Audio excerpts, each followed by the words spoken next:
इतनी देर हो गई, कादिर का कोई अता पता नहीं। इबाद के साथ है वो, परेशान मत हो। लेकिन इबाद को फोन करके बताना तो चाहिए। उसकी हालत ऐसी नहीं है कि इतनी देर तक बाहर घूमता रहे। अच्छा बस पुरसुकून हो जाए, कुछ नहीं होगा उसे।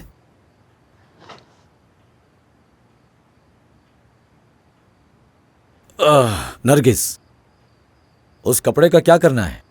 वो तो सारा खराब हो गया है ना, फेंक तो नहीं सकते उसे। बताओ भाई। क्या हुआ है?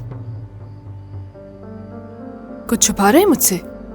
कुछ नहीं हुआ बेटा, इनकी तो आदत है ऐसे बातें करने की। उन्होंने दुकान तोड़ दी, उन्होंने वहां सब कुछ तबाह कर दिया, कुछ नहीं छोड़ा। किसने किसने किया ये सब? मालूम नहीं किसने किया।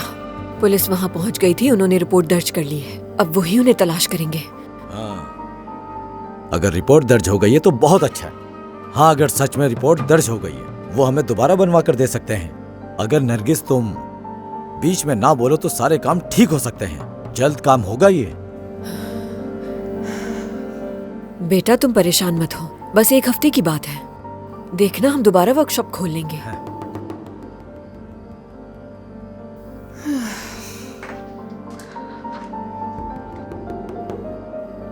क्या मुझे नहीं कहना चाहिए था?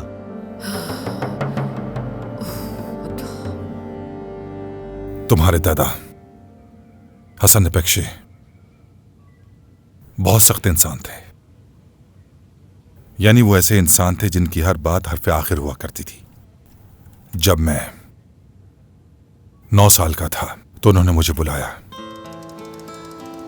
कमाल, साइकिल चलाना छोड़ो और स्विमिंग कॉस्ट्यूम पहनो, मैं तुम्हें तैराकी सिखाऊंगा। मैं बहुत खुश हुआ क्योंकि मेरे बाबा मेरे साथ ज्यादा वक्त नहीं गुजारते थे, बहुत मसरूफ रहते थे। मेरे बाबा मामूल के कपड़े पहने हुए थे। मुझे समझ नहीं आया कि उन्होंने स्विमिंग कॉस्ट्यूम क्यों नहीं पहना।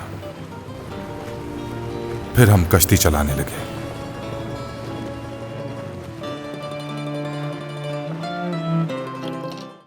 आन रिश्तों की पहचान।